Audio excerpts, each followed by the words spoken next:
The Mixed Mornings and More podcast with Steph and Sean. Now available daily.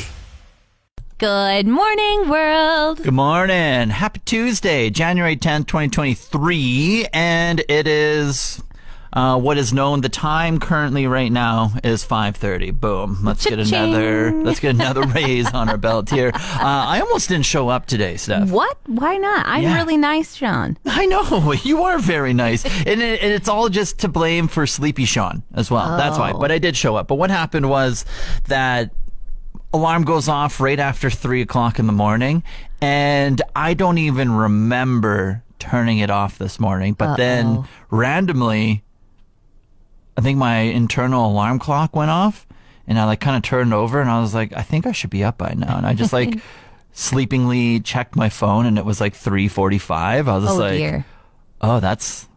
I'm usually at work by now. Oh no. Later than usual. Yeah, so instantly hopped on the McDonald's app, ordered that extra large coffee. I'd never get an extra large. I was like, I'm going to need this today. Yeah. And then I hustled on over to work. Isn't it funny that when you get the extra time of sleeping in, you need the bigger coffee because you're like, I am all out of sorts today. Yeah, there's no long process of gradually waking up. It's like an instant wake up and I got to go right now. Yeah, it's awful. Well, I'm so glad you're here, Sean. Thanks for not making me do the show alone. You're still going to have to be a backpack, though. You're going to have to carry me because I'm a little sleepy.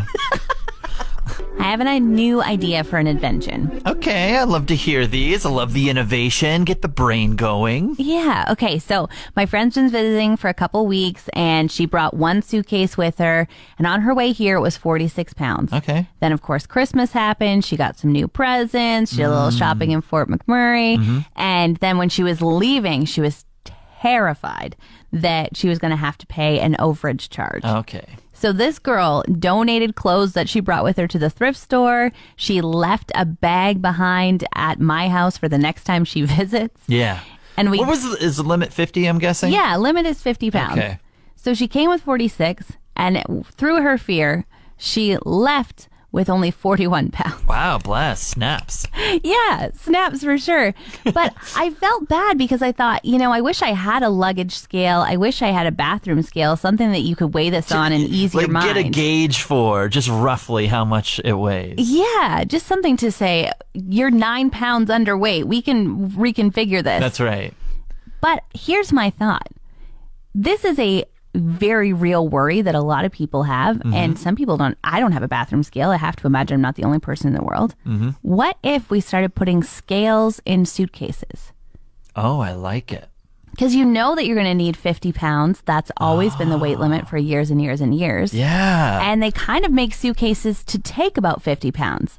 You're hardly ever over. You're usually somewhere in the 40-something mark. I like this idea.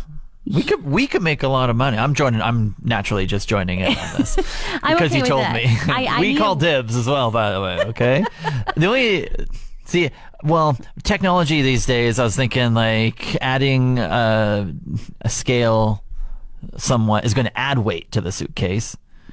But with technology these days, everything just is becoming lighter and lighter and lighter. But yeah, you could just have something that dangles it and that's already installed in it from the top. And then you just hold it up and it's just 47 pounds. Totally. And I mean, you could really get into the digital space of making it an app with it. And it's just you're holding it up by the normal handle, but then on the app, it tells you how much it weighs. Or you could just put a metal plate in the bottom. There's already kind of stuff around it that is a part of the suitcase. You could just repurpose one part and make it something that weighs it as well. Yeah, this is doable. Yeah, how come I have to be the innovative one? Where are the luggage makers of the world, and why haven't they thought of this yet?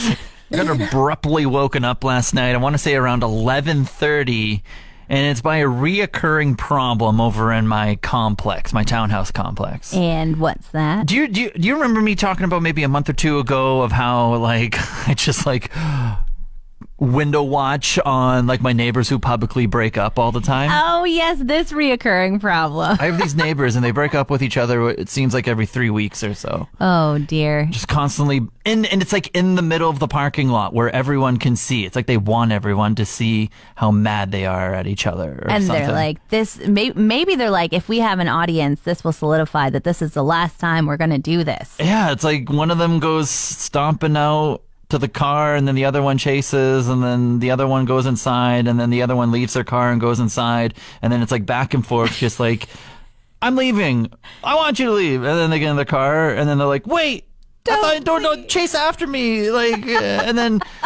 and so this happened at 11:30 last night and all I hear is screaming and stuff and you're a liar, no, you're a liar, no, how could you go over to her house? And I'm just like, so I'm like, I'm lying in bed and I'm just like, oh, the tea is pouring right now. This sounds juicy. So I got out of bed, went over to my window, and I was like, oh. Kidding. I was like, all right, this is something. And then so I grabbed my glasses so I could see the action as well. So I was taking it. I was like, well, I was like, if you're going to wake me up at 11:30 at night, I'm going to get some content for the morning, okay? I'm not just going to be cranky in the morning. I'm going to have some tea to spill in the morning as well. And so I was watching the whole breakup go down. It was absolutely fantastic.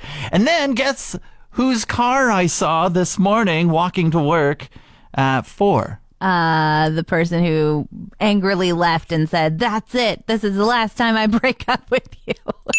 100%. That's who I saw. They're back again. Oh, so my episode goodness. 4 will just happen 2 or 3 weeks from now, and I'll update you on the next fight that they have. Former U.S. President Barack Obama puts out a reading list every year. Mm-hmm. And he kind of calls it his favorite books of the past year, what he's sat and enjoyed reading. The man's so hip. He is. He's always like participating in like sports drafts. He's got like a music list, and now the book list is out. And he also does voice acting and stuff. Like, pretty fun little dude. But the list that he put out this year had 2 Canadian authors on it. Ooh. And one of them was Kate Beaton. And the book that she wrote is actually about working in the oil sands in Fort McMurray. No worries. Or no worries. No way. W words, they're all the same. Yeah. So the book is called Ducks, 2 Years in the Oil Sands. And she says it's about loneliness, labor, and survival. And basically, she's from Cape Breton. She moved to Fort McMurray to pay off student loans for 2 years and just kind of talked about, a place like no other in Canada. Oh, yeah. And what it's like to live at camp and work at site. Very interesting. Are these books that he's read already and he's recommending? Yes, yeah. Oh, cool. So he does this at the end of every year. He just says, like, I've read a bunch of books this year and these were my faves. Very cool. That's so neat that we're on the map in such a way. I know. And whatever way it might be. I don't know. Have you passed by the book at all? I've read some of it just on a little Amazon preview. I tried to take it out at the library, but either Obama sparked everybody wanting to read it or just the fact that it's about our region. But there, I think, are 20 people ahead of me on the hold list for this book. And judging by the fact that the library allows you to keep a book for 3 weeks minimum, I don't think I can actually read it unless I want to go and buy it for at least a year. Wow. Thanks, Obama. Look what you did. Come on. But yeah, super cool. I love this. It's called Ducks, 2 Years in the Oil Sands. It's by Kate Beaton. And she did say, I heard an interview that she was chatting about, and they said, what would you ask Obama about reading your book, or what are you wondering about? And she said, I just want to know where he read it. Was he sitting in a big lazy boy by a fire? How did you enjoy the book? Yeah, were you on a window seat? What were you Was up it a plane read? Were you on a plane ride? Yeah, kind of fun. I was like, what an interesting toilet book? Was it a toilet book for you? Where did the former president read my book? A big heads up to people who love to travel to the mountains, people like you and I, Steph, that whether you're going to the Icefields Parkway, Jasper, or maybe even down to the Banff area, one of the major roads is getting closed down. Yeah, big see you later to Moraine Lake Road. Yeah, Parks Canada has come out. Moraine Lake, it's that crystal clear blue lake that everyone posts everywhere. People from all around the world visit just to see that lake. One of the main roads, the main road, Moraine Lake Road, they're kind of closing down and they're just doing like casual transportation with transit services or buses, that type of thing. Yeah, they're saying if you have a personal vehicle, you cannot come in. And I mean, when you do go there, for the last few years, there have been barriers put up, a sawhorse, and then, if you're a lucky person who seems to be able to get in, you're very lucky. It is 12 kilometers on the road, so they started at the beginning, so you're not turned around after you drove 12 kilometers for nothing.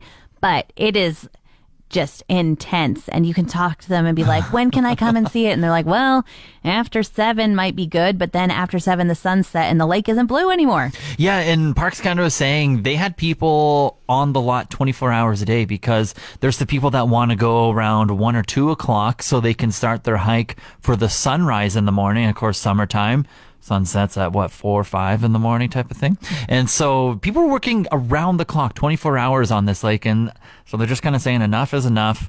We need to do something different about it. Yeah, so they're saying keep in mind only commercial vehicles are going to be allowed. So you kind of have to really plan in advance, know when you want to go to Moraine Lake, and book a seat on a shuttle. And this I experienced even in Ontario at the Grotto. You don't know if you're just going for a regular day. Oh, no, you can't park here. And unless you bought a shuttle ticket last week, you also can't come in. It's so disappointing. So definitely something to plan ahead. Keep in mind, okay, I definitely know I'm going to be going around that area this day, and then just make your plans to get your shuttle tickets and stuff so that you don't disappoint all the people visiting you. A list of words that a university class thinks should be banished have come out. Yeah, interesting. And apparently they put this list out every year since 1976. This is the first time we hearing started about this fad, okay? We've been doing this since 96. 76. 76. We've been doing this since 76, okay? Yeah, nearly 50 years.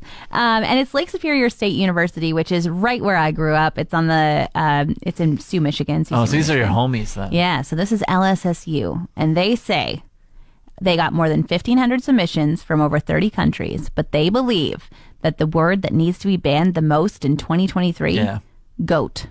No, that can stay. Greatest of all time? Yeah. You think no? Yeah, I think it should stay. I'll be the decider, okay? Okay. So that can stay. Okay. Inflection point. I don't even know what that means. Yeah, I don't know why we care about that. Leave. Quiet quitting.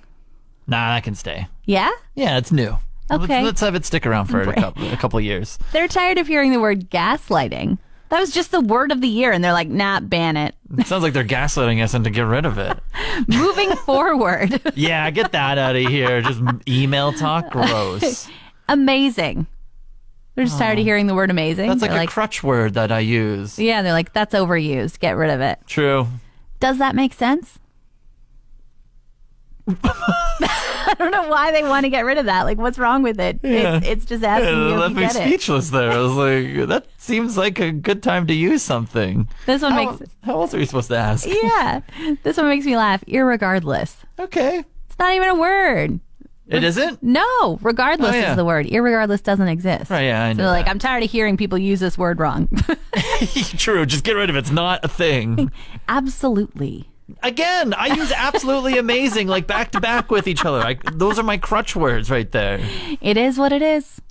Yeah, I can be without that one. Yeah, it is what it is. Yeah. I have to laugh, though. Last year's top word that they wanted banned, you're on mute. Oh, yeah. I haven't heard that in a while, so that's good. Yeah, no one's really using it anymore. I think people took to heart their list and said, that's a great word to ban, we'll do it. They say it's useless, unusable, and it doesn't need to be here anymore. All right, you tell your brothers and cousins back in Sault Ste. Marie, Michigan that they're doing a great job over there. There's a positive update on the football player Damar Hamlin, the guy who plays for the Buffalo Bills, who just over a week ago had that very scary incident on the football field. Yes, on live television. So many people saw him having some distress. Yeah. He collapsed, had to get CPR, critical condition, rushed to the hospital, immediately went to like surgery and all that stuff. And over the past week, he's just been in ICU. He's been recovering slowly. And it was just announced yesterday he's up and walking and he got a leave. So he plays for the Buffalo Bills. The place where he got hurt was in Cincinnati, Ohio. And he was in the Cincinnati hospital for a week, and it's just saying he's up and moving, and he's passed all the conditions where he's allowed to go back home to Buffalo. yesterday. Wow. Yeah. Okay. I'm so glad to hear this. This is such a great story too. Yeah, exactly. From basically dying on the field last week to now just in the care of all the amazing doctors and everything. He was up and at it. He got to watch the Bills game on the weekend. He got to see his team play. Apparently he was like jumping up and down in the hospital bed, and it was like setting off the alarms and everything. So like nurses and doctors were like running in like, oh, what's happening? He's like, oh no, Bills just scored a touchdown. I got really excited. So it's good that he's just like every day getting back to like his normal routine and everything. Amazing. Well, we wish him a continued speedy recovery. That's awesome. Yeah, and still no word on like potentially playing football in the future. That's still to come down the line, which we'll wait and see. And I love this one quote from him. So like a couple years, 2 or 3 years ago, he started this like kind of little charity toy drive where he had a goal of like $3,000 and didn't quite reach it or whatever. And then the community came together, or the world came together just throughout the past week, and that charity has now raised over $8 million. Wow. And he had this quote where he says, if you put real love out into the world, it comes back to you 3 times as much. The love has been overwhelming, but I'm thankful for every single person that has prayed for me and reached out for me. Do you know of Bell Let's Talk Day that has happened and it's gained popularity over the past, 5 years or so? Yeah, it's definitely been around for 13, but for sure, most recently it's been we need to text on Bell Let's Talk Day because we want to get that 5 cents donated to mental health initiatives here in Canada. Yeah, they did the social media push and everything, and it was just like, it was such a great thing when it first started, and it really brought everyone together, and I think it really helped people in a way of like maybe normalizing it a little bit, just mental health, talking about it's okay to not be okay and everything. And Bell has ended up doing a lot of great things over the past 13 years. They've donated almost like $130 million, and that money is absolutely incredible. But what the company has done itself in the past couple years in making its way to the public has really turned a stone for a lot of people, and they're kind of not about what they say. Yeah, there's definitely been some reports of alleged workplace culture that hasn't been great. Well, yeah. A lot of layoffs right around the worst times of year to lay people off. And right around and not providing mental health supports to the people that they lay off of like what they talk about here with Bell Let's Talk Day. Like us in the media, like you and I as radio hosts, like Bell has radio stations, and we know friends and friends of friends who've worked for Bell that unfortunately had to get laid off. And that is part of the business, and you do understand it going into it. And there's just phases of that. But then, so like we've known about it for a long time, but then when they started to hit the mainstream people, like Lisa LaFemme was the big one. She worked for Bell, and they laid her off because she was like a woman, and an aging woman, and she had like gray hair or something. And now that Michael Melling guy, who essentially was behind it all, like caused a lot of rift within this all, and that was just one of them. And then there's like sports people that I follow, like Dan O'Toole and Jay Onright. They're on like TSN. They let go of Dan O'Toole. They let go of a lot of people, and they're just not about what they talk. So they've changed things up completely this year, Steph. What's going on? They're just doing a simple lump sum donation. They're not even running like the social media thing. They're just like, we should self-assess. We need to look at ourselves here, and then maybe go at it a different way in coming years. Yeah, I do feel like it kind of was adding to the, hey, Bell Let's Talk Day, getting so much great attention of people talking about Bell. Yeah. But then people started talking about Bell, and they're like, you know what? Let's just avoid that storm. Yeah, exactly. So if you don't see that's here, that's why. They're self-assessing, we'll say. Want more of today's show? Download the Mixed Mornings and More podcast. Now available every weekday.